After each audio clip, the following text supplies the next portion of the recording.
Halo teman Tekno, kembali lagi di YouTube channel Teknobike Indonesia dan video ini adalah video lanjutan dari video pertama sebelumnya.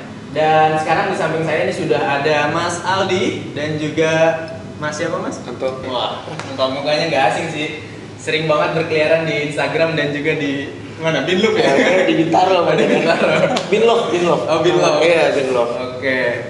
Good afternoon. Assalamualaikum. Waalaikumsalam. Waalaikumsalam warahmatullahi kan? Can you speak bahasa? Belum bisa, Pak. Belum bisa. Oke. Oke, bahasa apa nih berarti nih? Sunda. Ya. Udah lancar banget nih bahasa. Sunda Empat. Oke. Bisa introduce nih sebenarnya mungkin dari siapa? Ya, aku kenalin ya. Jadi tadi aku lanjutin mungkin dari Anton dulu ya. Jadi Anton tuh awalnya kita kenal 2021 ya, Bu. Anton tuh 2022 atau somewhere itu adalah let's agree to disagree. Jadi Anton tuh model. Kita waktu itu ada photoshoot produk beberapa sama Anton.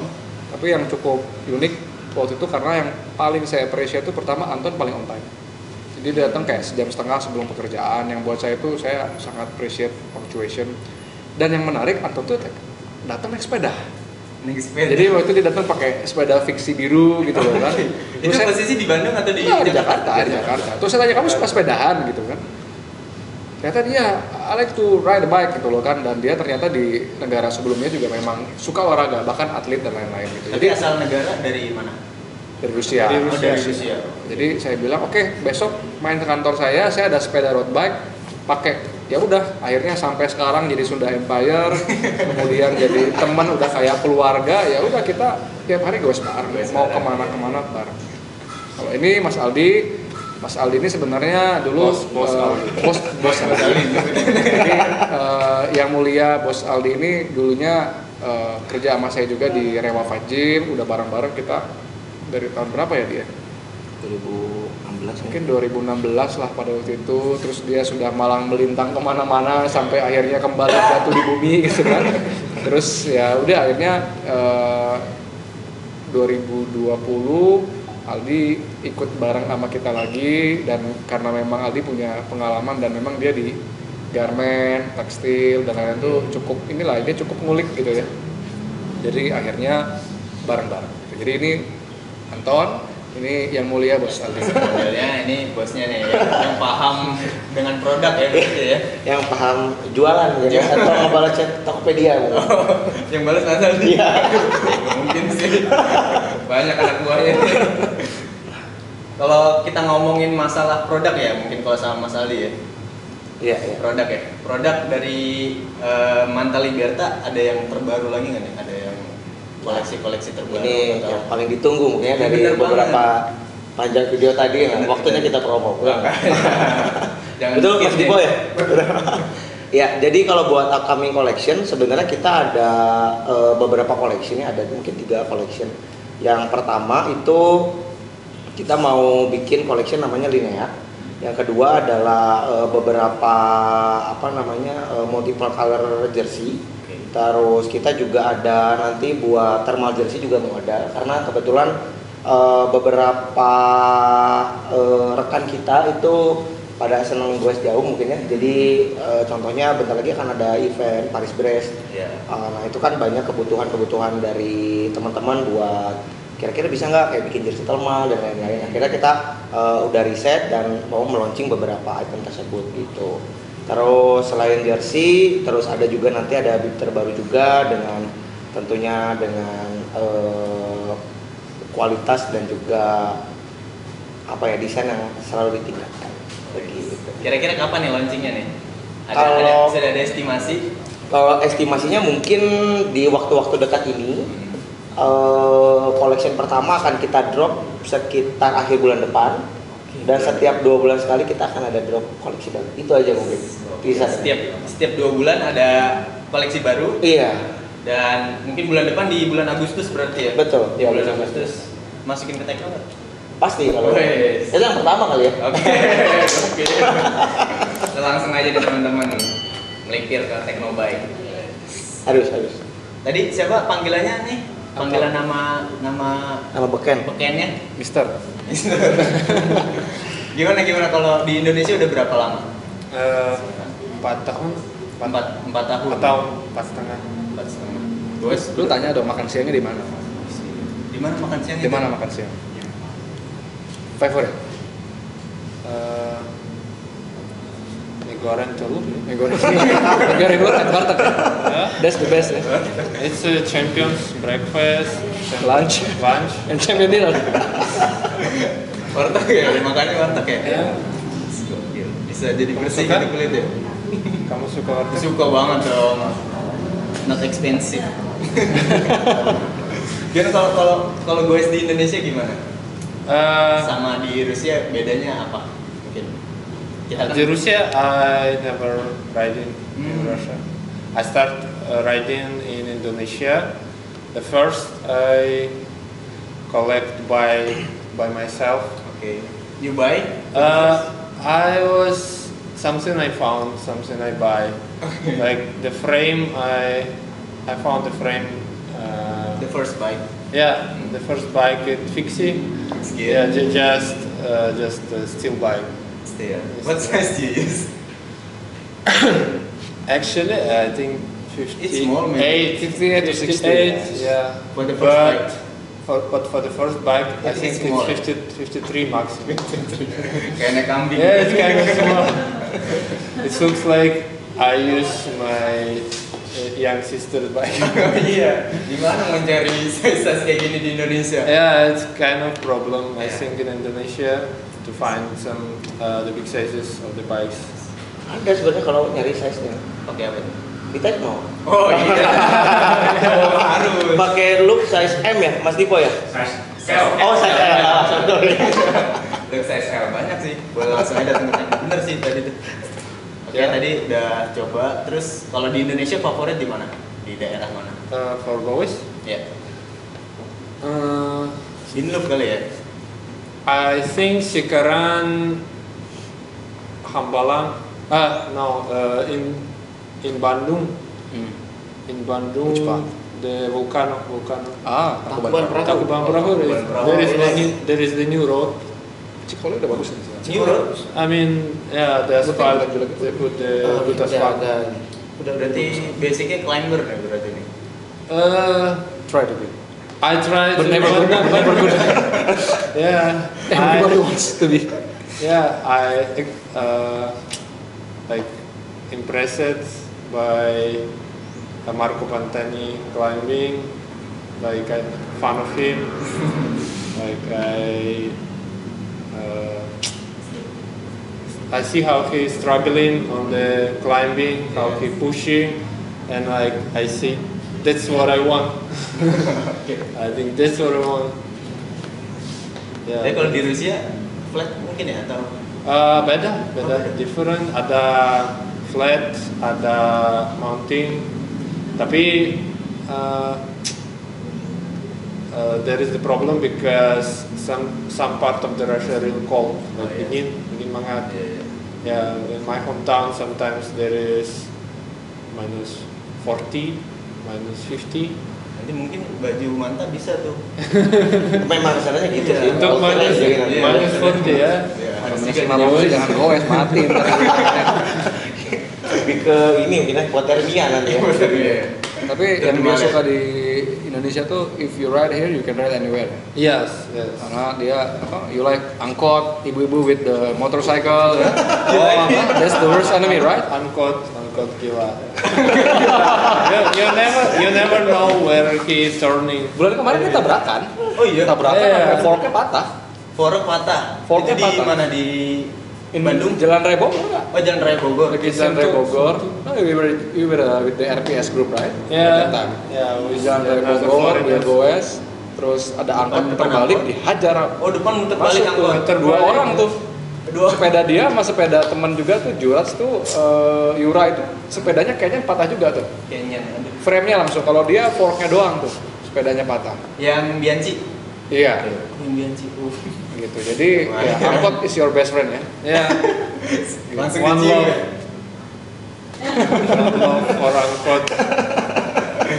Tapi nggak kapok kan goes di Indonesia? Yeah. You don't want again or just it's your apa sih? trauma now. Iya, trauma. Trauma now. Right now, try to avoid alcohol or try to, you know, Jalan-jalan. break the speed down a little bit. Ya. Tapi it's just happen. It can happen with everybody. Ya. If you cycling, you must be prepared for it. Yes, tetap hati-hati aja ya. It's the part of the cycling. Kalau jadi atlet gimana kira-kira? Oh, yes. Tertarik Apa? to be atlet? Gimana bikin atlet? I think I'm already too old. I just going to be part of the Fat Mountain. Bagaimana dengan ini? Oke, thank you. Menarik sih, menarik. Ya, tapi Anton ini goesnya semangat banget. Jadi di Jakarta yang nemenin kita bareng-bareng goes tuh ya rutin lah. Jadi kita bareng ya masih ya karena Anton juga rajin ya. Jadi kita masih bisa konsisten gitu loh. Jadi kita punya jadwal goes tuh biasanya Rabu dengan hari Sabtu tuh kita agak jauh bisa keluar ke sana ke sini. Biasanya mungkin kalau kayak hari Senin, Selasa dan lain-lain kita masih di dalam kota aja. Kalau mungkin seminggu 2 minggu sekali kita ke Bandung, gue bareng sama anak-anak gitu. Jadi ya seru-seruan, makanya orang kadang-kadang bingung kan dia siapa gitu loh kan. Padahal ya kita udah kayak keluarga. Jadi kalau lebaran juga dia ikut atau di rumah kita lebaran juga makan opor gitu. Bareng.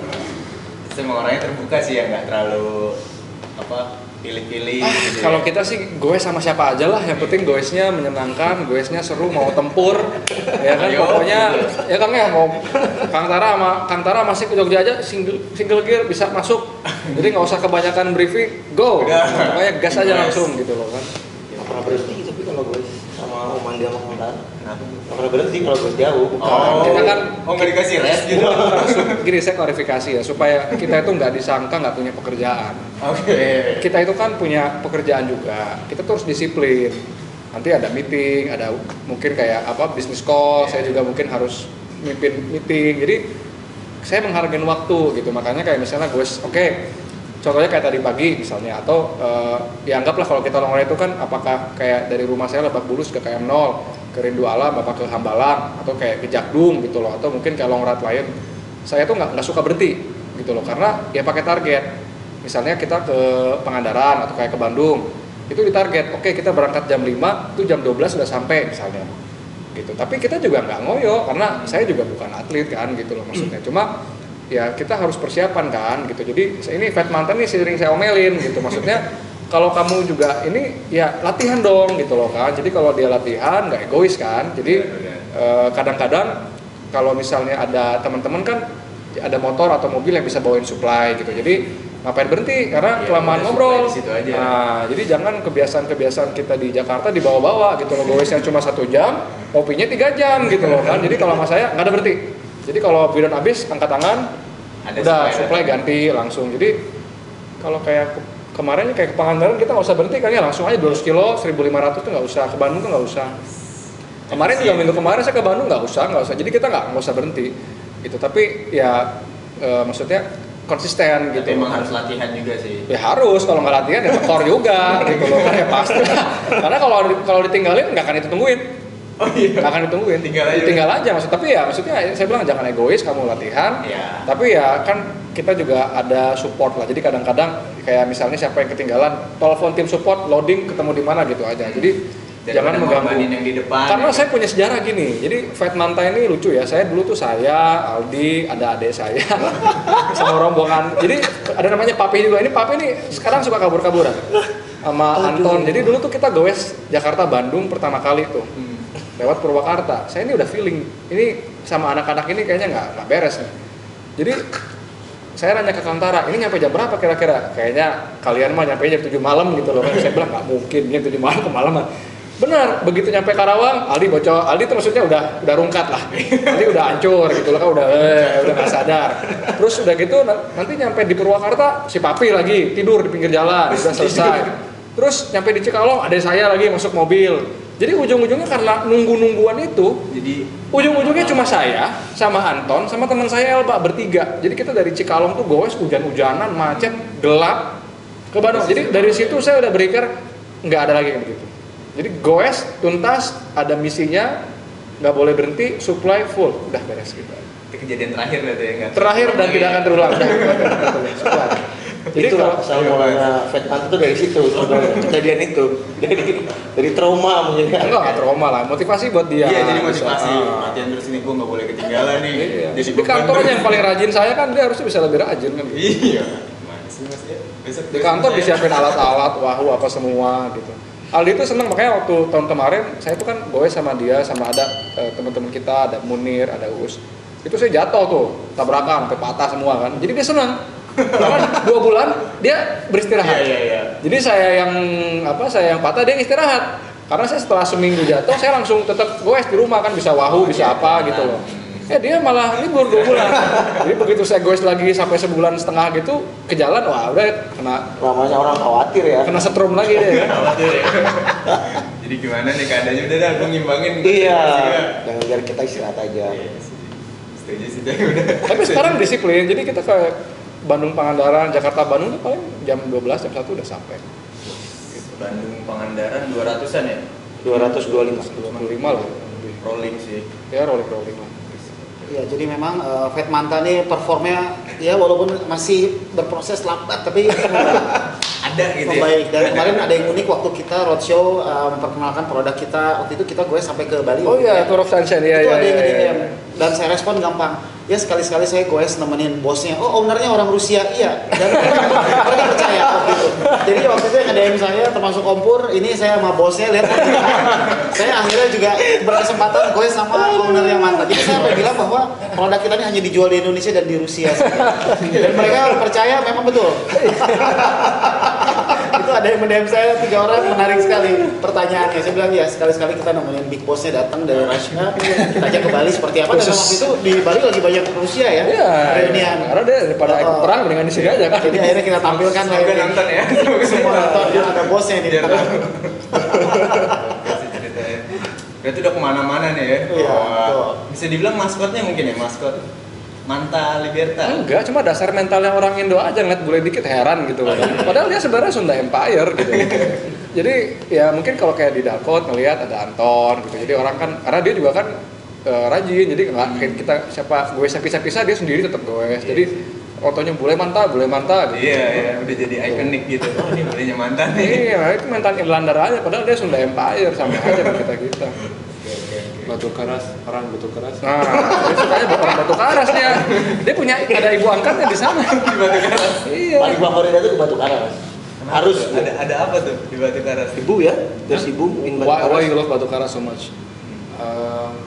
Because it's like the Bali but without Russians. And More cheap. foreigners. Iya. You did cycling there. Yeah, there is actually there is also the new asphalt. Ya, There is- ada jalan baru yang menghubungin dari Pangandaran ke Batu Karas, karena terakhir kita ke Pangandaran juga cukup ramai karena ada atlet kita Kang Cendi itu Iya. kampungnya di mana kan, di Bagolo ya. Iya. Jadi itu satu daerah dekat-dekat Pangandaran. Jadi Pesisir situ ya. kita goes dari mes kita di Bandung rame-rame sama mereka semua nih. Itu ada battle Fatmanta juga kan, Aldi sama Papi itu. Jadi ya kita goes dari Bandung Pangandaran rame-rame, terus ya seru-seruan. There is also Tour de Jabar near the Batu Karas, right? Ya, Iya. it's like a south part of West Java. Mantur di Jabar juga ikut turun. Nah, ya? Kantara nih, saya ikutnya tahun lalu nih. Tahun ini saya lagi gendut deh, lagi nggak prima nih goesnya nih. Kantara bisa ceritain. Gimana Kang? Kemarin turun berapa orang tuh? Cycling di Jabar ya? itu kemarin memang event yang kedua ya, cycling di Jabar itu. Jadi kita bekerja sama dengan Pemprov, pemerintah setempat untuk mengembangkan Jawa Barat bagian selatan. Dan memang Jawa Barat itu punya keunikan dan keindahan. Tapi ya memang banyak orang-orang peserta yang dari ibu kota katanya ini nggak sesuai brosur nih, katanya goes di pinggir pantai. Tapi nggak nyangka di pinggir pantai elevasinya 2 lebih ya. Jadi memang saya pun juga memutuskan ikut itu karena ada sedikit modal latihan kemarin. Jadi ya mudah-mudahan sih tahun depan Cycling di Jabar bisa lebih besar lagi dan akan menjadi balap betul-betul tour untuk atlet. Rencananya seperti itu. Kalau sekarang kan masih ada funnya ya, ada master, ada ibu-ibu yang sebetulnya itu bayangin setengahnya lebih tour di Jawa Barat pesertanya. Jam 5 sore itu masih jauh dari titik finish. Walaupun angkanya hanya 25 kilo. Ya mungkin kalau di dalam kota 25 kilo mungkin sejam nyampe ya. Di sana bisa hampir 3 jam 25 kilonya karena masih sisa elevasi 1000 lebih, ada di 25 kilo terakhir. Jadi terpaksa dievak. Ya terpaksa dievak. Etape 1 itu berarti total jarak elevasinya berapa? Jadi etape 1 itu kalau nggak salah 199,4 km, hampir 200 dengan elevasi 2.500. Tahun lalu Hanya 160 kan? Betul. Jadi Masih ini dekat betul-betul 40. real. Dan etape keduanya 170. Jadi Cycling di Jabar adalah balapan terberat yang pernah dilaksanakan di Indonesia mungkin di tahun 2023 ya. Betul, karena tidak ada sikal, tidak ada izin. Jadi ini kayaknya nggak ada balap yang menurut saya lebih berat dari ini lah. Tahun lalu kayaknya itu penghobi ada 5 apa 10 orang, kayaknya 9. Iya. Dari semua tahun lalu tuh.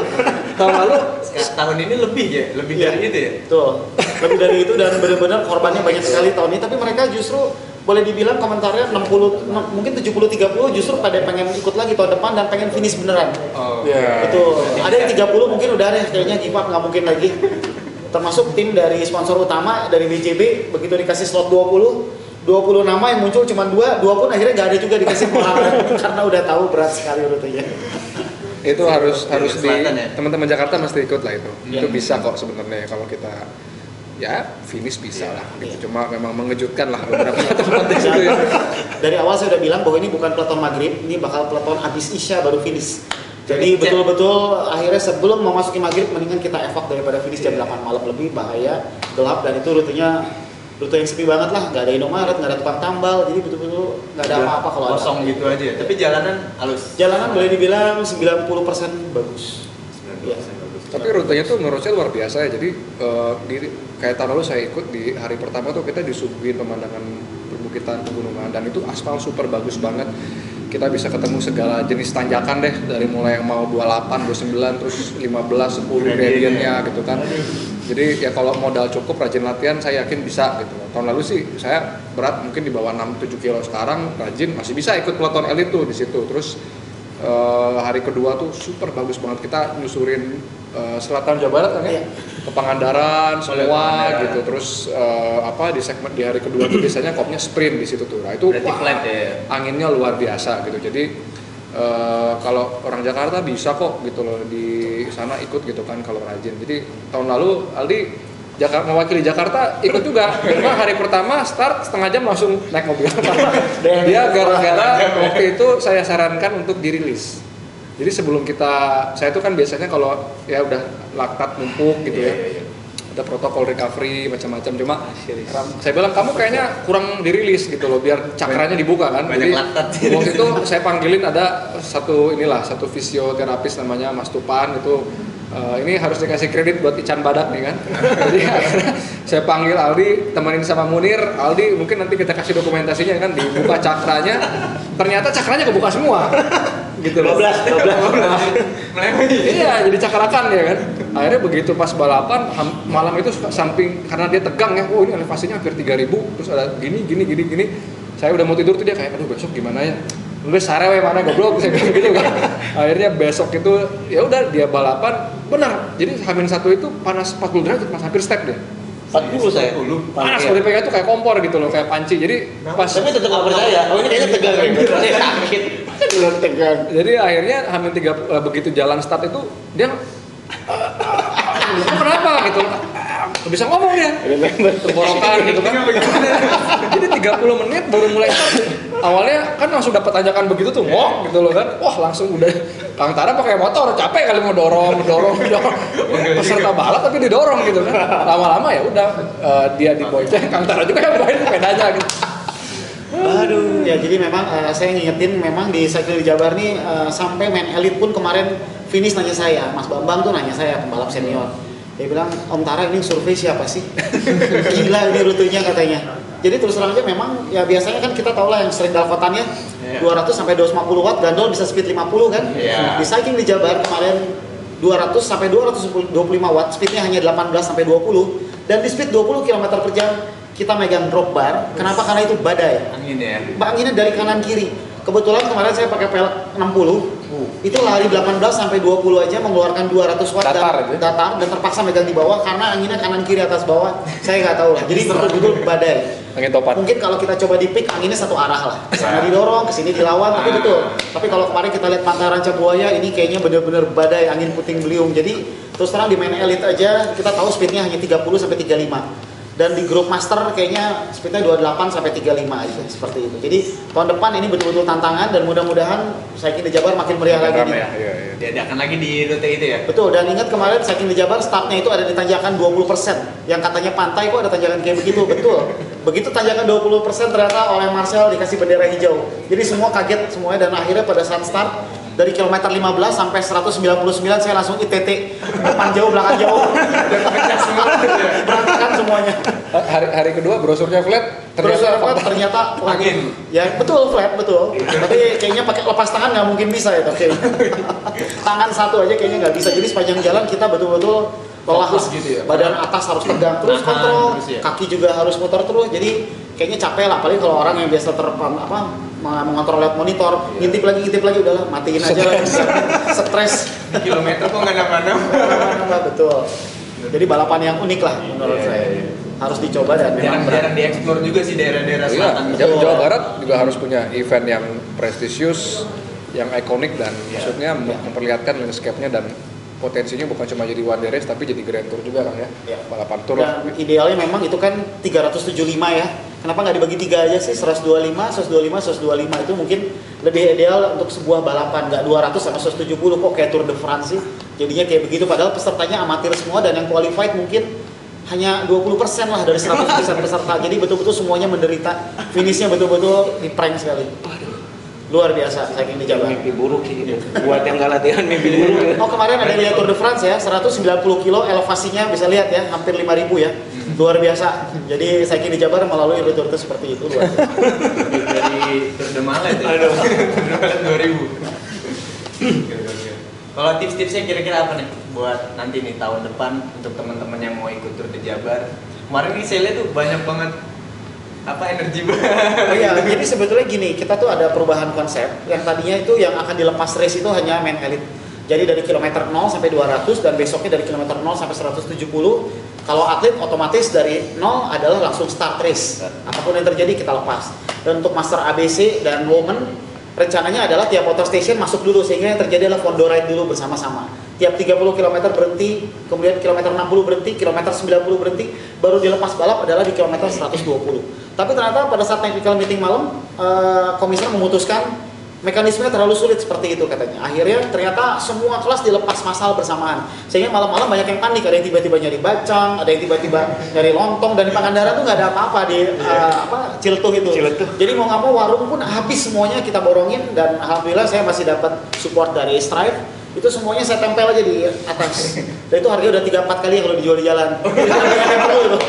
Ada transaksi perlu. Karena intinya saya pengen gimana caranya 200 km kita nggak stop. Iya. Karena kalau di atas logika susah tanpa ada supply. Yang kita lihat di pembalap pro aja yang 150 km sampai 200 pasti ada domestik yang maju mundur untuk memberikan. Apalagi di balap amatir ditunggunya di kilometer 200. Jadi saya pikir semuanya saya kantong udah penuh. Apalagi saya tempel semua di top tube biar tinggal ambil aja.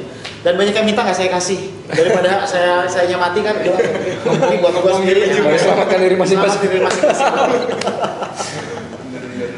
Yang pasti yang latihannya cukup baik dan konsisten harusnya bisa. Oke, harus konsisten jadi masih cukup lah 1 tahun ini. Betul, dan Saikin di Jabar kemarin untuk kelas woman juara 1 sama juara 2 bedanya 2 jam.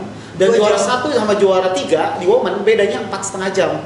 Jadi yang woman juara 2 juara 3 terpaut bukan 20 detik atau 2 menit tapi 2 jam. Dan yang satu lagi 4 jam. Jadi luar biasa itu langit bumi. Yang satu udah mandi, udah berenang, udah rendam, udah makan. Yang lain masih berjuang untuk memperebutkan juara 2 dan juara 3 itu terjadi di woman. Mudah-mudahan tahun depan semuanya lebih qualified lagi, lebih rapi dan lebih bagus lah. Ada kompetitif lah ya di situ. Betul. Ya, biar maju lah. Jadi ini lebih ke mental ya. Kalau fisik sih semua kayaknya nggak kuat. Kompetisi mental ya. Apa karena elevasinya itu dikosongin dulu kali ya? Jadi ini benar-benar kuat batin lah. Karena kalau nanya kaki memang udah pindah terus, pindah kram sini, pindah ke sini, pindah ke sini, pindah ke belakang. Jadi semua udah kram lah. Tinggal ini aja mau maju apa enggak nih. Itu siapa lagi udah diterpa angin. Betul. Domestik nggak ada, bidon habis. Indomaret juga jauh banget lagi. Jadi cyclochrome jangan pakai yang ada tanjakan yang kelihatan. Betul, jangan. Itu shock nanti begini terus. Pakai yang jadul aja kan. Jadul. Pakai cat eye.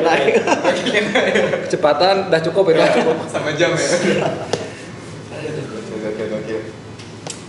Oke, mungkin udah panjang lebarnya tadi kita ngebahas juga Tour de Jabar, terus tips-tipsnya. Dan thank you nih udah kita ngobrol-ngobrol bareng. Semoga besok kita bisa bikin event yang lebih menarik dan juga bisa pembahasan yang lebih menarik lagi. Oke teman Tekno, itu dia keseruan goes bareng nih teman-teman dari Manta Liberta. Dan teman-teman jangan lupa untuk like, subscribe, dan juga nyalakan lonceng notifikasi untuk mendapatkan info update mengenai video Teknobike lainnya. Sampai ketemu lagi di video Teknobike lainnya.